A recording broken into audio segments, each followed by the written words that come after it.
नमस्कार, मैं हूं आपके साथ अंशिका पाठक। सोने और चांदी की कीमतों में आज एक बार फिर से गिरावट देखने को मिली है। जी हां, India Boolean and jewellers association के मुताबिक 1 किलो चांदी की कीमत 13,000 रुपए घटकर 2,37,000 रुपए पर आ गई है। इससे पहले मंगलवार को इसकी कीमत 2,50,000 रुपए थी और अब जो है 10 ग्राम 24 कैरेट सोना 4,000 रुपए गिरकर 1,52,000 रुपए पर आ चुका है। इससे पहले 18 मार्च को सोना 1,56,000 रुपए प्रति 10 ग्राम था। अमेरिका ईरान जंग के कारण सोना 5 कारोबारी दिन में 9,000 और चांदी 31,000 सस्ती हुई है। सोने में इस साल की शुरुआत में तेजी देखने को मिली थी, लेकिन पिछले कुछ हफ्तों में मुनाफा वसूली और वैश्विक कारणों से इसमें गिरावट देखने को मिली है। शुरुआती स्तर की अगर बात करें 31 दिसंबर 2025 की, तो 1,33,000 सोना था। ऑल टाइम हाई 29 जनवरी 2026 तक 1,76,000, सिर्फ एक महीने में भारी उछाल देखने को मिला। मौजूदा स्थिति की अगर बात करें तो अपने उच्चतम स्तर से सोना अब तक 25,000 सस्ता हो चुका है। चांदी की कीमतों की अगर बात करें तो भारी क्रैश हुआ है। कहाँ 3,86,000 रुपए था सोना, अब 2,37,000 पर आ चुका है। चांदी में सोने के मुकाबले कई ज्यादा उतार चढ़ाव देखने को मिला है। ये अपने ऑल टाइम हाई से बहुत तेजी से नीचे आई है। शुरुआती स्तर की अगर बात करें 31 दिसंबर 2025 की, तो 2,30,000 रुपए चांदी की कीमत थी। ऑल टाइम हाई कब रहा? 29 जनवरी 2026 के दरमियान ये बहुत हाई रहा है, यानी 3,86,000 तक चला गया, जिसे ऐतिहासिक बढ़त भी माना गया। गिरावट का आंकड़ा पिछले 49 दिन में चांदी 1,49,000 माफ कीजिएगा सस्ती हो चुकी है। तो आप अंदाजा लगा सकते हैं कि सोने के कंपैरिजन में चांदी की कीमतें कितनी जल्दी जल्दी गिरती हुई नजर आई हैं। आमतौर पर जंग के माहौल में सोने और चांदी के दाम बढ़ते हैं, लेकिन इस बार स्थिति थोड़ी सी अलग है। क्रैश की बचत, आपको बता दें कि कैश की बचत, मिडिल ईस्ट जंग के कारण निवेशक जोखिम नहीं लेना चाह रहे हैं। वो अपने गोल्ड और सिल्वर को बेचकर कैश इकट्ठा कर रहे हैं ताकि अनिश्चितता के समय उनके पास लिक्विड मनी रहे।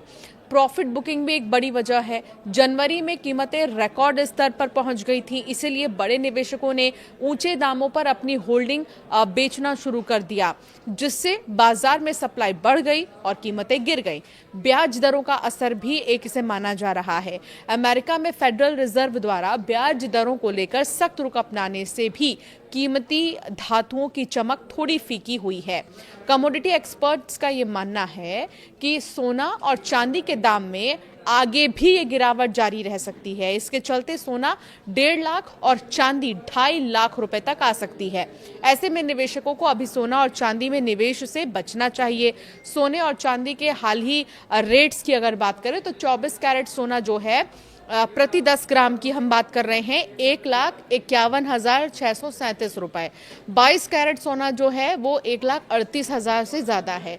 18 कैरेट सोना है 1,13,000 और 14 कैरेट सोना है 88,000। चांदी की अगर बात करें 1 किलो चांदी 2,37,000। देश के प्रमुख शहरों में सोने की कीमत की अगर बात करें तो सबसे पहले दिल्ली का ही जान लीजिए। दिल्ली में इस वक्त जो सोने की कीमत है वो 1,54,790 है। मुंबई की अगर बात करें तो 1,54,640 रुपए 24 कैरेट सोने की प्राइजेस हम आपको बता रहे हैं। चेन्नई की अगर बात करें तो 1,56,000 से ज्यादा। कोलकाता की अगर बात करें तो 1,54,000 से ज्यादा और जयपुर में भी 1,54,790 है। इस साल की शुरुआत में सोने और चांदी में तेजी रही थी। 31 दिसंबर 2025 को सोना 1,33,000 प्रति 10 ग्राम पर था। जनवरी में रिकॉर्ड 1,76,000 तक पहुंचने के बाद सोना अब तक 25,000 सस्ता हो चुका है। चांदी भी 29 जनवरी को 3,86,000 के उच्चतम स्तर से 2,37,000 के पास आ चुकी है। तो इस तरह सोने और चांदी की कीमतों में लगातार बदलाव देखने को मिल रहे हैं। और सबसे बड़ी बात है ये है कि जनवरी के बाद अभी मार्च चल रहा है और इस बीच सोना और चांदी दोनों को ही देखें तो बहुत ज़्यादा सस्ते हुए हैं। सबसे ज़्यादा गिरावट चांदी की कीमतों में देखने को मिली क्योंकि सबसे ज़्यादा कीमतें बढ़ी भी चांदी की ही हैं। तो फिलहाल अभी बहुत नहीं सही समय रहेगा आपके लिए इन्वेस्ट करना सोने और चांदी में। इसके लिए आपको थोड़ा सा इंतजार करना होगा क्योंकि कई सारे एक्सपर्ट्स का ये ये मानना है कि अभी चांदी और भी ज़्यादा नीचे गिरने वाली है और साथ ही सोने के भी प्राइसेस अभी नीचे गिरेंगे, तो अभी थोड़ा सा रुक जाइए। आपकी राय क्या है इस पर, हमें ज़रूर कमेंट कर बताएं।